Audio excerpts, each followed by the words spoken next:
Assalamualaikum warahmatullahi wabarakatuh. Kembali berjumpa bersama saya Ratu Fitri dalam program Mengenal Lebih Dekat atau Melekat selama kurang lebih 1 jam ke depan. Dan kali ini saya masih berada di gedung DPRD Kota Cilegon dan tema yang kita angkat kali ini terkait dengan bagaimana mendorong pengembangan SDM mandiri pada sektor ekonomi kreatif di Kota Cilegon. Nah, pemirsa, pengembangan sektor ekonomi kreatif saat ini sedang naik begitu, kemudian didorong juga oleh pemerintah pusat dan daerah dalam rangka merangsang pertumbuhan ekonomi serta menciptakan lapangan kerja, sekaligus juga untuk berfokus pada kreativitas SDM di daerah. Dan tentu saja ekonomi kreatif sendiri ini mengacu pada sektor ekonomi yang berfokus pada kegiatan dan industri yang mengkolaborasikan. Nah, ini menarik ya, kreativitas, inovasi, serta unsur kearifan lokal. Nah, untuk melihat sejauh apa potensi ekonomi kreatif di Kota Cilegon, telah bersama kita Wakil Ketua 1 DPRD Kota Cilegon, Bapak Haji Sohidin SH. Kita langsung sapa. Assalamualaikum warahmatullahi wabarakatuh. Waalaikumsalam warahmatullahi wabarakatuh. Sehat Bapak? Alhamdulillah. Alhamdulillah. Mbak Ratu Fitri. Kita ketemu lagi nih Pak di Baik. tema yang berbeda kali ini. Sehat ya Pak ya? Alhamdulillah sehat ya. Lagi lumayan cukup banyak agenda nih sepertinya ini Pak. Agak padat. Agak padat ya, apalagi menjelang akhir tahun, walaupun baru pelantikan, tapi jadwal masih tetap menunggu nih sepertinya. Juga waktu pilkada udah mulai mendekat. Betul. Nah, jadi ya kita semua rasanya harus diselesaikan. Diselesaikan, apalagi juga kemarin baru selesai reses ya kalau tidak salah ya Pak ya? Reses belum? Reses belum ya? Tapi rencana reses ya? itu tadi mau bulan ini, tapi karena kita ada kepadatan, untuk menetapkan tatib yang baru dan juga menjelang pilkada, makanya kita agak mundur akan ya, Pak? laksanakan nanti setelah pilkada. Setelah pilkada agak biar lebih longgar waktunya, betul. Tidak terbentur juga dengan kegiatan pilkada. Dan begitu. Menghindari juga teman-teman ini untuk digoreng-goreng dipolitisasi. Momennya karena ya. Ya, karena reses itu kan beda dengan kampanye, sering memohon pilkada, sementara ini teman-teman anggota dewan kan hampir semua menjadi tim ses nih dari 3 paslon ini. Jadi untuk menjaga itu kami sepakat unsur pimpinan untuk melaksanakan reses ini setelah pilkada. Setelah pilkada, jadi agar waktunya juga bisa lebih luang. Kemudian juga tidak ada momen yang mungkin tadi ya, karena tadi rata-rata jadi tim ses begitu. Namun tadi untuk kelengkapan AKD dan lain sebagainya sudah beres ya Pak? Alhamdulillah sudah selesai dan sudah diparipurnakan. Sudah diparipurnakan. Komisi masih tetap sama ya Pak ya? Masih 4 komisi, kita ada badan anggaran, ada badan musyawarah, ada Bapemperda gitu ya, dan juga ada BK gitu, badan kehormatan. Badan kehormatan. Jadi tidak ada yang berubah dan unsur pimpinan berarti ada 3, ketua, wakil ketua 1 dan wakil ketua 2. Betul, ya. Bagaimana proses adaptasi dengan teman-teman nih? Karena mungkin kebanyakan juga banyak wajah-wajah baru nih Pak di anggota dewannya sendiri. Hampir 80% baru. 80% wajah baru ya Pak? Betul. Makanya kami unsur pimpinan dalam hal pembahasan maupun reses apapun itu, karena banyak teman baru, selalu didahului dengan bimtek dulu. Oke, pembekalan terlebih dahulu. Ya, paling tidak teman-teman ada gambaran yang baru nih, bahwa sebelum membahas, contoh kemarin kita mau membahas RKA ya, dan APBD ya, kita juga adakan bimtek dulu. Termasuk besok kita mau melaksanakan reses, itu juga kita akan lakukan bimtek dulu. Gitu. Paling tidak mereka punya gambaran dulu gitu. Bagi teman-teman yang baru gitu. Bagi yang lama mungkin udah nggak asing ya, tapi bagi teman baru karena ini 80%. Nah, jadi dari rencana kerja kita yang sudah dirapatkan di dalam badan musyawarah kemarin, memang kita akan mengagendakan bimtek sebelum melaksanakan kajian-kajian atau pembahasan ataupun termasuk reses yang tadi Mbak sebut tadi. Baik, ini ada pembekalan juga untuk teman-teman begitu ya. Ada bimtek, kemudian juga tadi disampaikan ini akan menjelang reses. Kemudian tentu saja sosialisasi ataupun juga mungkin berkunjung dengan beberapa mitra kerja begitu Pak? Sudah dilakukan. Sudah dilakukan. Ya, paling tidak teman-teman komisi, karena banyak anggota yang baru, sudah kami berikan surat perintah untuk jalan kepada mitra komisi mereka gitu ya, OPD gitu. Dan kemarin juga sudah rapat RKA, mereka sudah rapat masing-masing komisi dengan mitranya gitu ya, sudah mengajukan anggaran dan juga apa namanya pendapatan ya. Jadi itu sudah berjalan dan ini cukup maraton lah ya, teman-teman yang baru cukup maraton.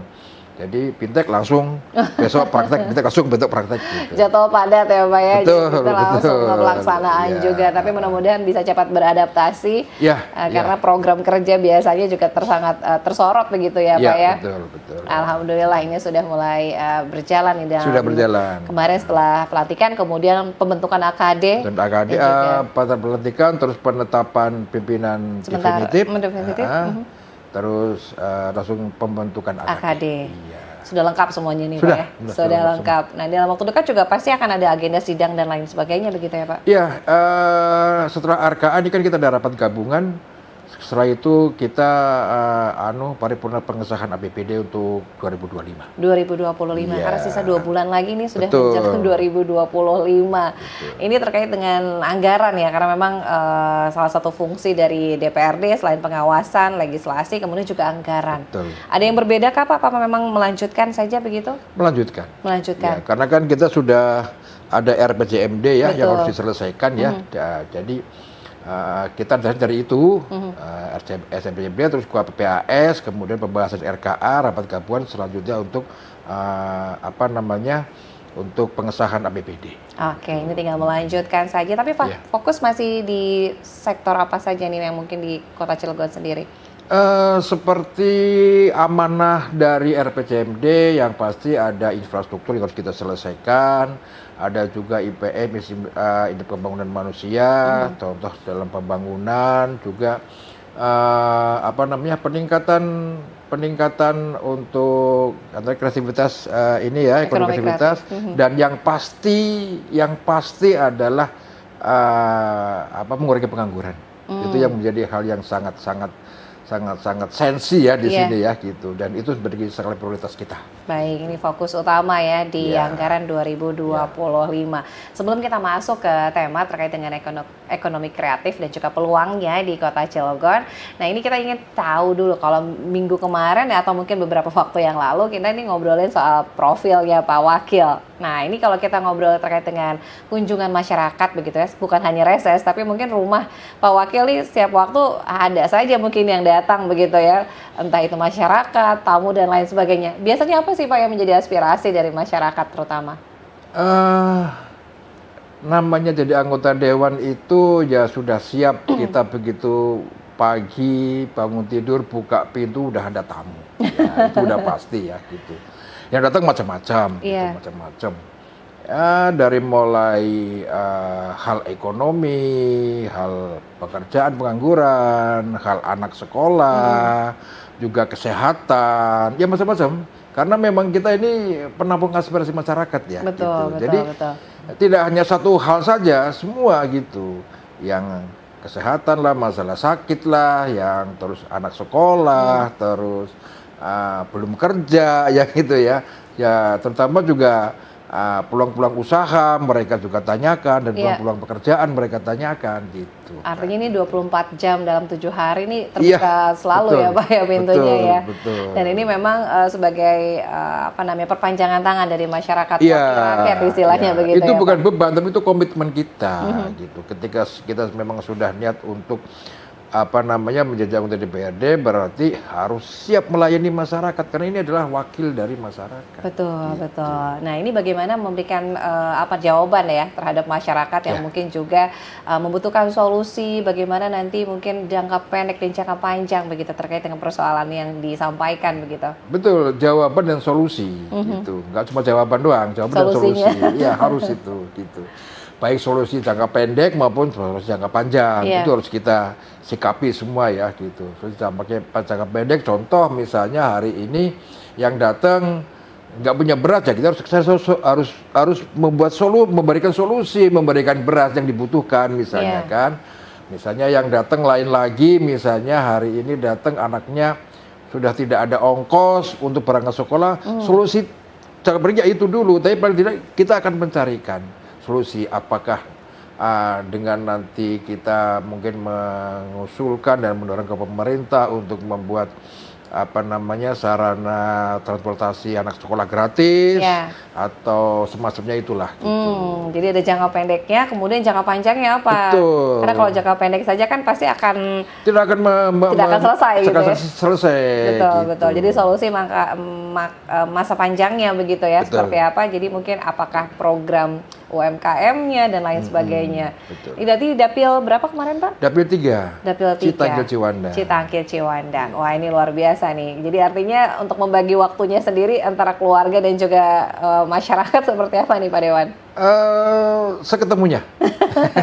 Tapi keluarga sudah memahami begitu Sudah ya? memahami, karena saya kan sudah di dua periode ini dan dulu juga saya berangkat dari institusi Polri yang tugasnya adalah juga melayani, melindungi masyarakat gitu kan ya. Jadi ya sudah terbiasa sih gitu. Jadi waktu kita sudah terbiasa dibagi dengan masyarakat dan tugas-tugas kedewanan. Gitu. Nah, jadi sudah tidak ada komplain istilahnya. Nggak ada yang Sudah. komplain. Tidak juga kayak macam saya hari Minggu harus dengan keluarga, enggak. Menyesuaikan ya, Pak ya? Menyesuaikan aja, mana ada yang kosong untuk keluarga. Betul. Jadi tidak harus misalnya, wah minggu ini waktu keluarga saya nggak mau menemui masyarakat. Oh nggak ada seperti itu. Betul.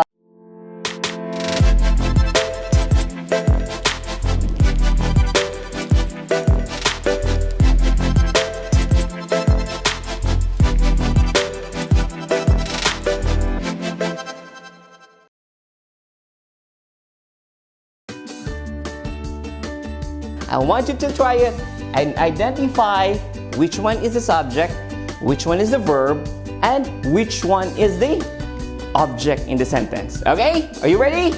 Let's go. Alright? Read with me. Alright? Kakak perkenalkan dulu. Untuk nok balok, kita juga menyebutnya dengan huruf-huruf alfabet.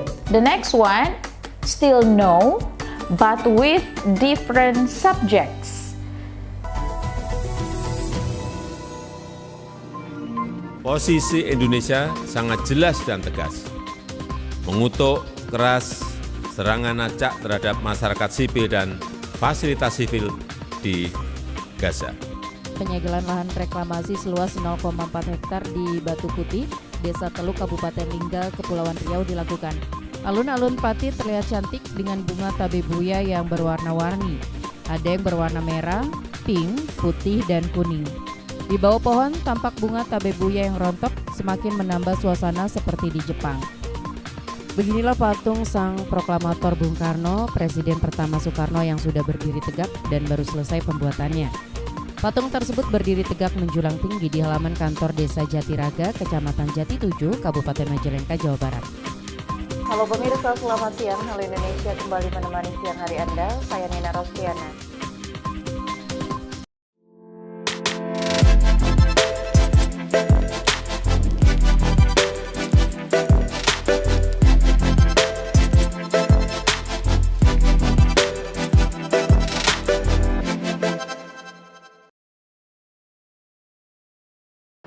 Anda kembali bersama kami dalam program Melekat dan tema yang cukup menarik, bagaimana mendorong pengembangan sumber daya manusia mandiri pada sektor ekonomi kreatif di Kota Cilegon. Masih bersama kami Wakil Ketua 1 DPRD Kota Cilegon. Nah, ini terkait dengan ekonomi kreatif. Mungkin kalau kita melihat ya pasca Covid ini banyak sekali masyarakat yang terkena PHK, Betul. kemudian banting setir istilahnya ya Pak, ke pelaku UMKM. Nah, ini kan banyak sekali macamnya, apalagi sekarang di serba digital. Kali ini kita mengenal istilahnya ekonomi kreatif. Nah, ini mungkin bagi masyarakat sudah tidak asing begitu ya Pak dengan adanya ekonomi kreatif. Nah, bagaimana mungkin Pak Wakil melihat perkembangan dan potensi pada sektor ekonomi kreatif di Kota Cilegon? Bicara potensi dan perkembangan ekonomi kreatif di Kota Cilegon, ini saya katakan sangat bagus. Ya. Kenapa begitu? Karena perkembangan ekonomi kreatif dari hari ke hari itu makin bagus, makin banyak, makin berinovasi, makin bervariasi. Betul. Ya, gitu. Jadi contoh yang ada di sini beberapa yang sudah bisa dikenal di luar, ada kayak macam batik Krakatau gitu ya, terus Rabek Cilegon, terus sate Bandeng ya, itu salah satunya itu bisa menarik menarik wisata ya. oleh-oleh, souvenir ya gitu. Iya.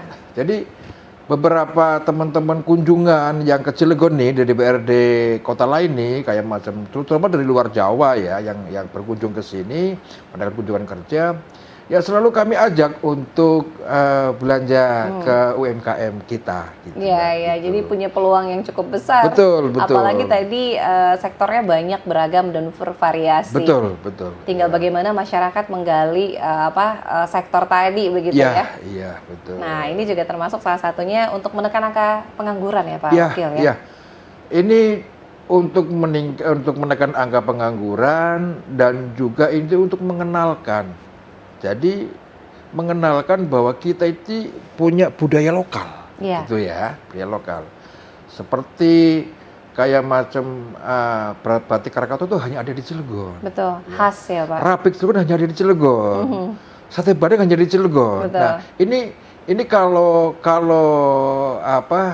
kita tidak kembangkan, ini nggak ada yang tahu, masyarakat luar, hanya kita doang. Iya. Nah, makanya dari hulu ke hilir ini mesti kita dukung, baik dari mulai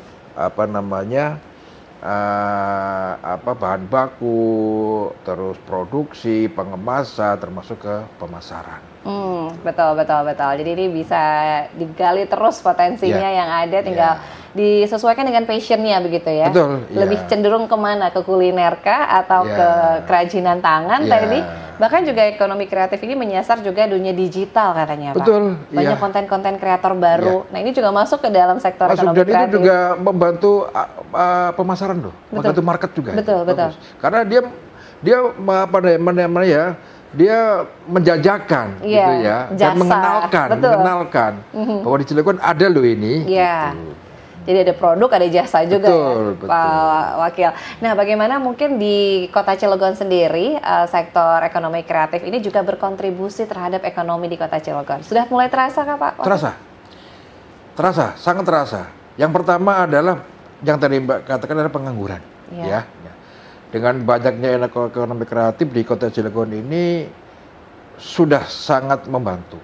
Karena dari 12% sekarang turun terus menjadi sekarang ini di angka 7% pengangguran. Itu salah satunya adalah ekonomi kreatif ikut andil di dalamnya untuk mengurangi pengangguran. Gitu. Betul. Banyaknya lulusan-lulusan baru, Betul. fresh graduate begitu ya Betul. Pak. Mungkin banyak juga yang bercita-cita mungkin bekerja di satu perusahaan industri atau mungkin juga PNS, namun kan keterbatasan tadi dan juga Ya. peluang yang tadi. Ya. Mungkin dengan mencoba menciptakan peluang usaha baru begitu ya. Iya, betul. Jadi begini Mbak, saya punya pengalaman ini. Ini mohon maaf, mulai lebar sedikit ya, Boleh, Pak. punya pengalaman. Ketika waktu saya itu masih bujangan dan saya udah bekerja di kepolisian,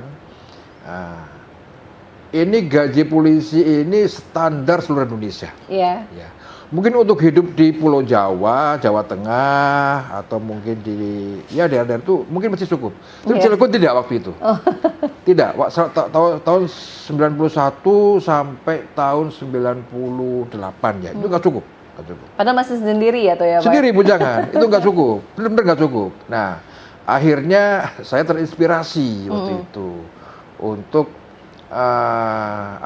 membuka warung di pinggir jalan, namanya gerobak rokok di pinggir jalan. Padahal Iya. bukan rokok dong yang jual, segala-gala ya gitu. Kopi dan lain-lain. Iya, jadi saya memberdayakan 2 orang untuk jaga dia. Pagi sampai sore sampai pagi lagi gitu. Dan saya menggaji mereka Iya. gitu kan. Dan dari situ saya bisa menghidupi 2 orang yang saat itu menganggur, tidak punya pekerjaan. Betul. Nah, kemudian untuk dukungan ekonomi udah pasti saya ada Tambahan income, ya. dari di luar gaji saya. Berarti itu untuk menutupi kebutuhan hidup saya walaupun itu masih sendiri. Nah, ketika kita punya kreatif seperti itu, walaupun saya punya 2 karyawan waktu Iya. itu, mereka panggil saya apa? Bos. Wah. Nah, bos kan gitu. Tapi kalau kita jadi karyawan sampai ke level direktur pun masih dipanggil deh. dia karyawan. Betul. Nah, itu.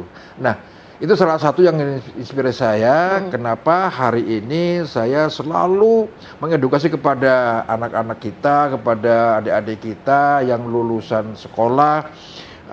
Coba dirubah sedikit mindsetnya. Jangan berpikir bahwa habis sekolah selesai harus dapat kerja. Tidak gitu. Coba punya inisiatif, punya inovasi untuk membuat satu usaha. Iya. Gitu kan. Nah, ini akan lagi jauh lebih bermanfaat gitu ya. Artinya ketika dia punya usaha, dia akan ngajak temennya ikut bergabung. Iya.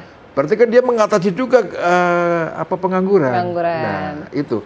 Makanya edukasi ini selalu saya sampaikan baik kepada teman-teman mahasiswa maupun anak-anak sekolah yang walaupun yang sudah tamat sekolah gitu ya. Jadi untuk bisa mengedukasi merubah mindsetnya gitu. Betul. Yang jadi masalah permodalan gitu kan ya, permodalan. Nah, ini yang akan kita dorong gitu. Iya, Mbak, iya, gitu. ke depan ya, agar tidak jadi masalah. Gitu. Sebetulnya klasik begitu ya Pak, tapi Ya. memang masih menjadi persoalan utama. Persoalan utama. Baik, jadi tadi disampaikan bahwa inspirasinya adalah seberapa kecil usahamu tetap jadi bosnya begitu ya. Betul, betul. Jadi nggak ada salahnya untuk mencoba. Kalaupun misalnya gagal di satu usaha, itu kan bukan berarti gagal seterusnya ya Pak Wakil ya. Itu bisa dicoba untuk menjadi memicu untuk bisa lebih semangat lagi. Iya. Ada prinsip hidup saya seperti ini, Mbak. Ketika kita mencoba satu usaha terus gagal, dia putus asa, ya, putus asa. Dia sebenarnya merubah nasibnya. Artinya begini, kalau dia mencoba lagi inovasi dan kreasi yang lain. Iya. 10 tahun ke depan mungkin dia akan menjadi seorang pengusaha. Betul. Tapi karena hari ini dia putus asa, tidak akan jadi apa-apa 10 tahun ke depan. Nggak sabar juga mungkin ya Pak ya. Itu. Makanya saya tidak pernah kuliah sekolah di ekonomi karena background saya hukum. Tapi saya punya prinsip ekonomi yang mungkin tidak akan diketemukan di fakultas ekonomi. Iya. Yang pertama adalah kalau usaha itu adalah apapun ini dari kecil ya. Yang pertama adalah kita tahu di mana kita beli barang yang akan kita jadikan satu usaha. Iya. Dan yang kedua, kita tahu di mana kita jualnya. Nah, di antara dua transaksi ini harus ada margin, ada keuntungan. Iya. Yang ketiga ini yang sering dilupakan sama orang. Ketika ada masalah, ada kendala, ini bisa mengatasi. Makanya ketika kita membangun usaha, kita tidak hanya melihat prospeknya saja, tapi kendalanya apa yang bisa kita atasi.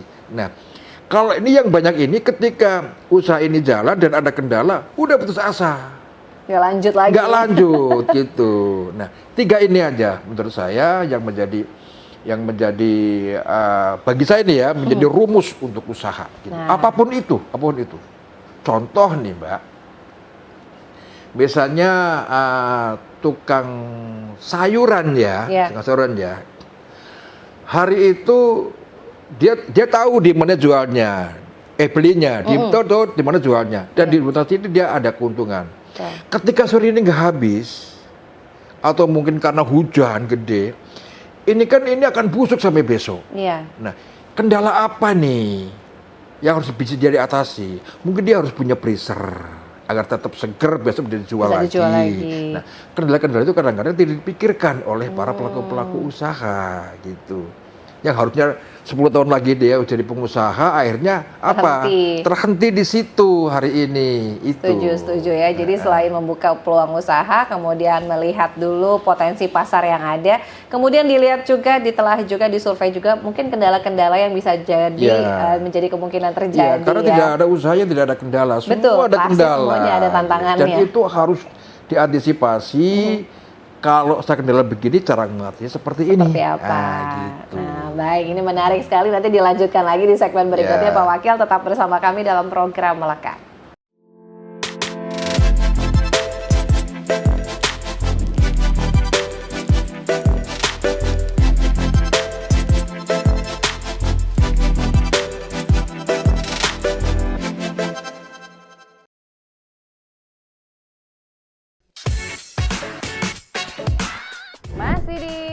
Always Sunny, dan tentunya masih bersama gue Eka Arfiana Rahmawati.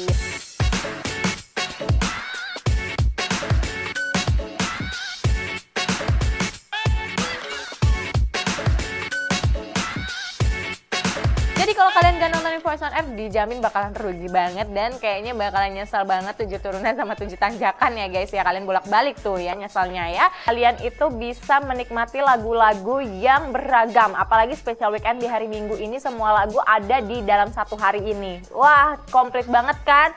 Iyalah, jelas.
Iya, kita kembali di program Melekat, Mengenal Lebih Dekat, dan makin menarik nih bagaimana tadi ada tips and trick bagaimana kita yang ingin memulai usaha begitu, di usaha apapun, nah terutama mungkin yang passionnya di ekonomi kreatif juga nggak ada salahnya begitu ya Pak untuk dicoba tips dan triknya tadi.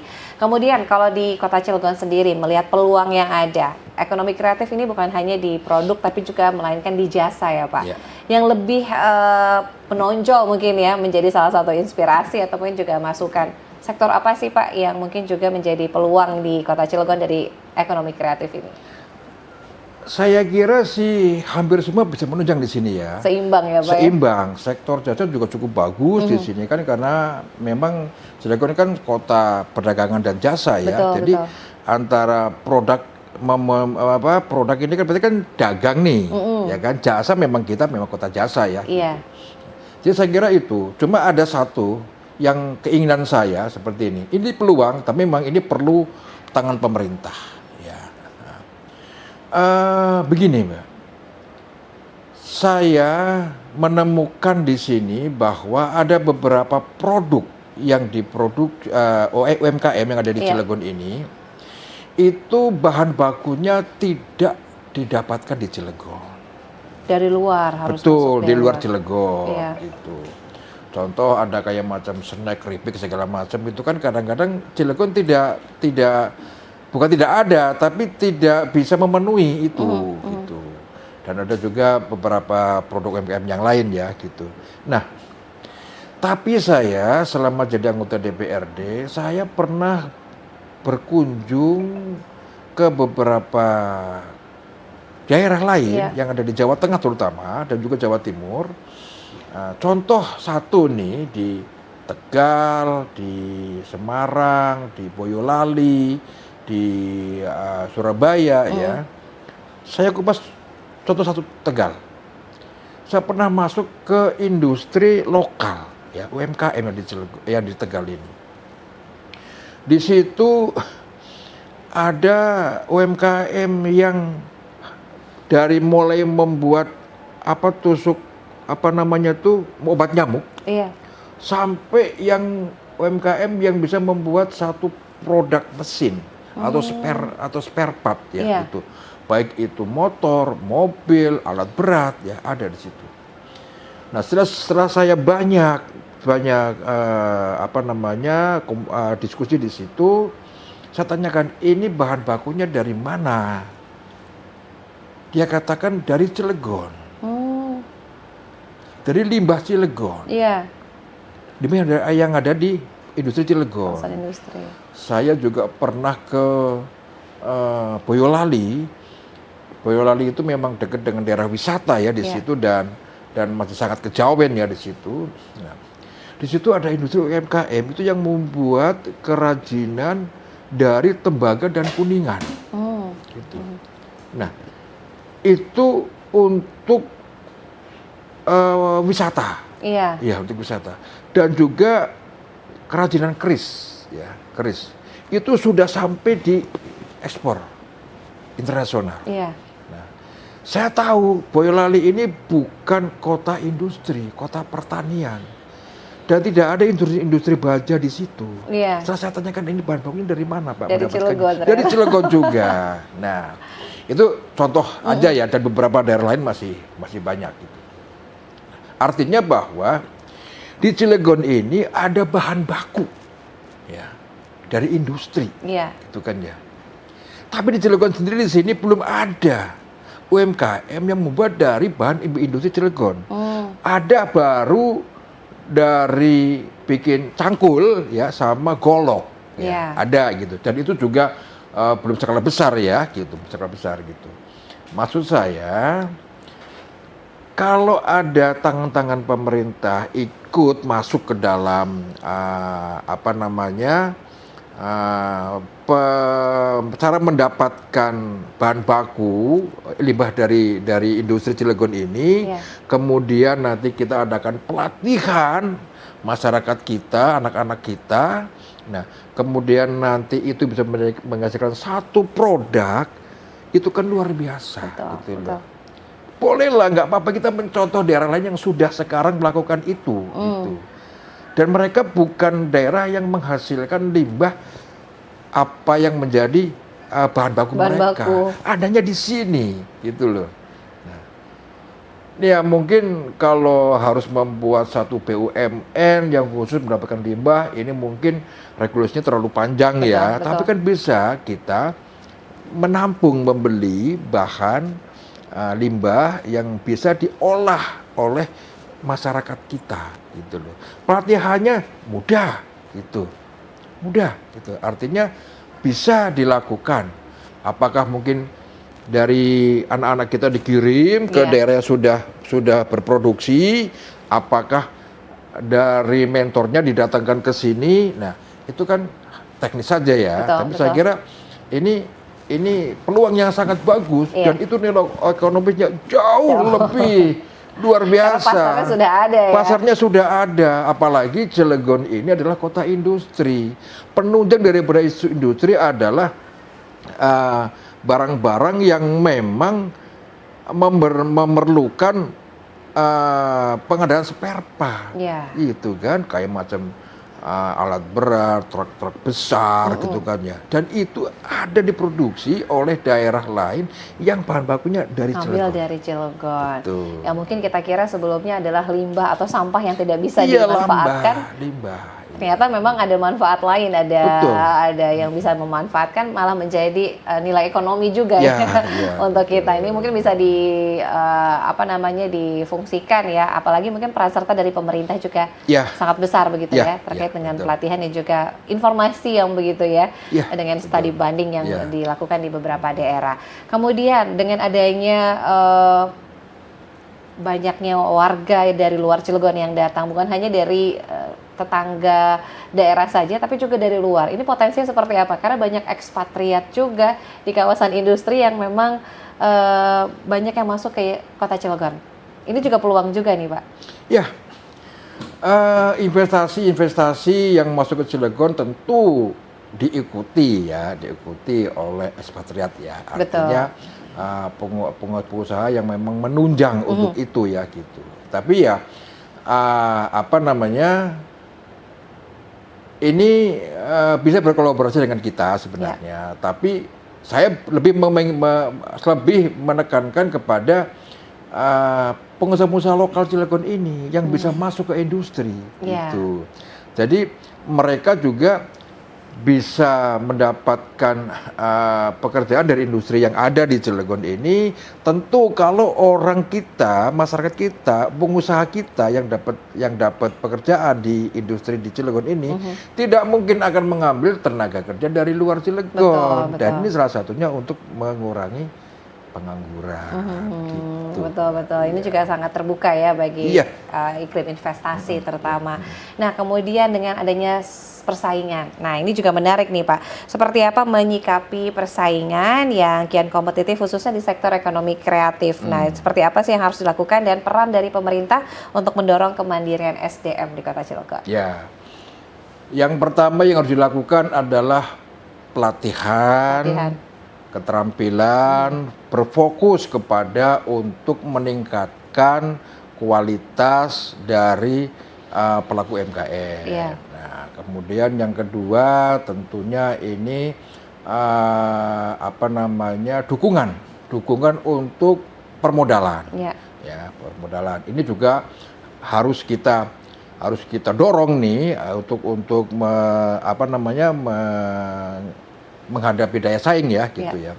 Dan yang ketiga mungkin regulasi aturan gitu kan, aturan ya tentunya harus ada payung hukum ya untuk melindungi mereka gitu kan. Tentunya juga di samping melindungi juga untuk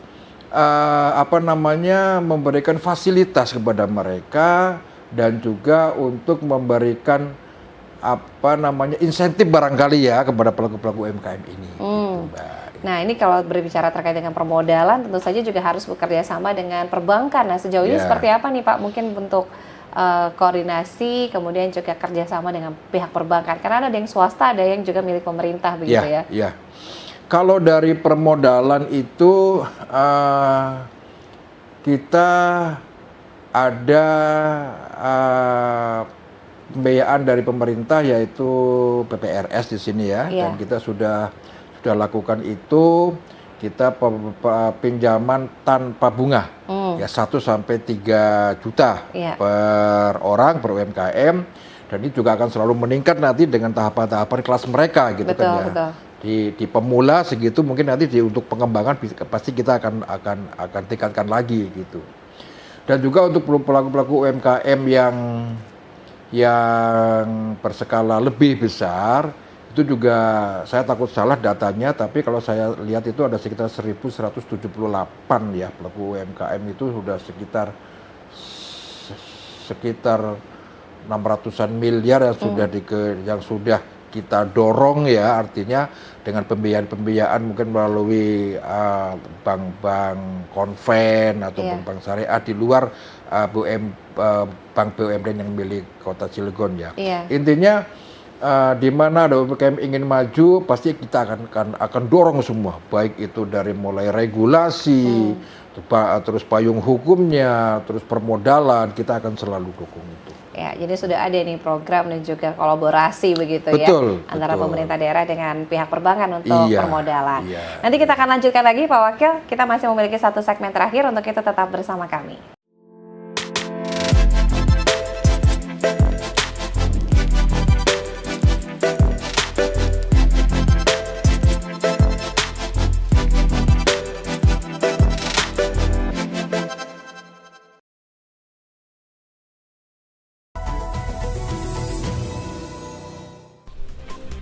Undang-Undang Nomor 7 Tahun 2017 jelas menyampaikan di pasal 299 bahwa Presiden dan Wakil Presiden mempunyai hak melaksanakan kampanye. Jelas. Komisi Pemilihan Umum Kota Jakarta Barat secara serentak melakukan pelantikan terhadap 50.183 anggota kelompok panitia pemungutan suara atau KPPS. Selain pelaporan, juga menerima layanan sosialisasi bahaya narkoba untuk pelajar, rehabilitasi, dan pembuatan surat keterangan hasil pemeriksaan narkotika yang diterbitkan BNN Provinsi Banten. Warung bernama Omah Amel ini viral karena menyajikan bakso wajan. Bukan bakso yang terbuat dari wajan, melainkan wadah atau tempat baksonya menggunakan wajan. Selamat malam, Halo Indonesia di awal pekan ini hadir kembali untuk Anda. Informasi tadi akan menjadi informasi utama kami. Saya Nina Rostiana, inilah Halo Indonesia selengkapnya. Sudut yang di bawah kita akan tarik ke atas menjadi seperti ini. Jangan lupa satunya juga. Yang pertama, jog in place. Jog in place ini adalah lari di tempat. Oke, let's start. 1 flower.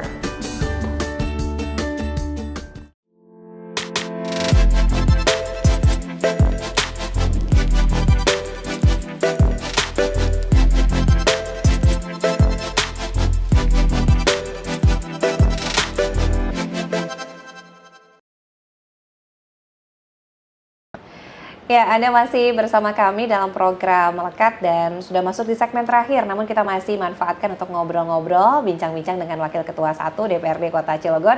Cukup menarik, yaitu ekonomi kreatif, bagaimana mendorong kemandirian ya untuk SDM di Kota Cilegon. Nah, ini menarik bagaimana mendorong kemandirian. Sebetulnya kan tadi ya, ini sudah menjadi solusi bagi masyarakat yang belum memiliki pekerjaan. Jadi seberapapun kecil usahanya ini jadi bosnya, istilahnya gitu ya Pak Wakil ya. Nah, kemudian bagaimana peran dari pemerintah Kota Cilegon dalam mendorong agar SDM di Kota Cilegon juga memiliki kemandirian untuk terjun ke sektor UMKM atau tadi sektor ekonomi kreatif. Peran pemerintah dalam hal ekonomi kreatif ini sudah banyak ya. Iya. Ada yang memang sengaja dikunjungi, yang sudah jadi ya. Iya. Ada juga yang memang dibentuk oleh pemerintah Cilegon juga gitu. Nah, kami mendorong untuk melakukan pelatihan-pelatihan. Ini tentu untuk meningkatkan kualitas produk ya. Iya. Jadi kita akan juga pantau, kita akan dampingi gitu kan ya. Kemudian kita juga mendorong untuk permodalan gitu kan ya. Nah, artinya bahwa UMKM sekecil apapun perlu modal. Betul. Gitu kan ya. Dan ini akan kita fasilitasi dan juga kita lebih mudahkan perizinan gitu ya, perizinan. Tidak membuat sulit gitu kan ya perizinan ini. Bahkan kita bantu untuk digratiskan gitu semua. Jadi udah berjalan Mbak gitu, udah berjalan. Juga kemudian juga promosi gitu, pemasaran gitu kan ya. Jadi kalau promosi ini memang banyak dibantu kita, terutama dari teman-teman kreatif yang digital juga kita sudah dibantu. Pemerintah pun juga sudah gitu, seperti membuat event-event atau pameran-pameran gitu ya. Dan juga tentunya yang saya katakan tadi adalah payung hukum gitu ya. Dan ini menjadi satu tekad kita untuk meningkatkan industri kreatif di Kota Cilegon. Di Kota Cilegon. Artinya ini sudah aja beberapa program. Dan biasanya kalau yang diadakan dari pemerintah Kota Cilegon tuh gratis ya Pak ya? Betul. Jadi tinggal didaftarkan saja, kemudian kalaupun kuotanya terbatas bisa ikut lagi di kloter-kloter berikutnya. Kloter berikutnya. Dan alhamdulillah memang ini untuk perizinan untuk UMKM ini sudah berjalan digratiskan.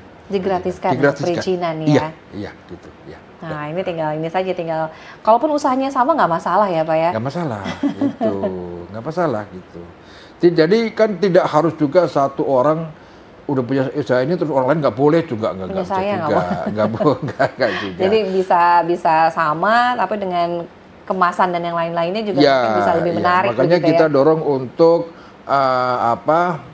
pendampingan ini dari hulu ke hilir, gitu. Dari mulai bahan baku, terus produksi, pengemasan sampai ke pemasaran. Betul. Nah ini pemasaran juga penting. Bagaimana masyarakat ini setelah memproduksi begitu ya, kemudian adakah wadah? Artinya kan juga harus ada peran dari pemerintah ya untuk memberikan sarana tadi untuk bisa memasarkan. Apakah juga mungkin dengan beberapa kolaborasi dengan minimarket yang sudah ada begitu Pak? Betul. Jadi pemerintah juga sudah melaksanakan MOU dengan CCM ya, dan banyak produk UMKM kita juga sudah dipasarkan di sana gitu. Kalau nggak salah itu tahun 2023 ya, saya ingat betul hari Rabu lah gitu ya, hari Rabu tanggal berapa ya, tapi bulannya bulan Agustus atau September ya, tapi itu udah dilakukan. Dan saat ini banyak produk-produk kita yang memang sudah dipasarkan di CCM. Kemudian juga kita sedang dan sudah tahap selesai Ya. menyulap nih bekas kantor kejaksaan yang terbengkelai yang di Jalan Lingkar Selatan. Iya. Nah, di situ nanti akan kita jadikan pusat UMKM gitu. Baik untuk pemasaran maupun untuk produk di situ. Pusat oleh-oleh juga bisa ya, Pak ya. gitu, Pelatihan di pun situ. juga bisa di situ. Pelatihan nanti juga ya. di situ karena kebetulan itu kan Jalan Lingkar Selatan ini kan ada beberapa rest area ya, Betul, rest betul. area. Kalau hari Sabtu Minggu itu kan bis luar biasa kan wisata kan. Iya. Nah, itu nanti kita akan arahkan ke situ. Nah, produk UMKM kita pasti nanti akan luar biasa di situ. Dan itu udah kita siapkan itu di situ. Kemudian juga pasti nantinya akan apa namanya perlindungan hukum. Betul, Nah, ini betul. juga kita pasti akan siapkan itu. Gitu. Oke, artinya dalam arti perda begitu ya Pak Perda, Wakil ya. Ya, perda ini kan meliputinya pasti apa namanya perlindungan hukum pertama, kemudian juga mungkin hak paten ya di Iya. situ, terus nanti mungkin juga kita akan masukkan apa namanya insentif untuk para pelaku UMKM itu sendiri, Iya. terus pajak-pajak gitu di situ.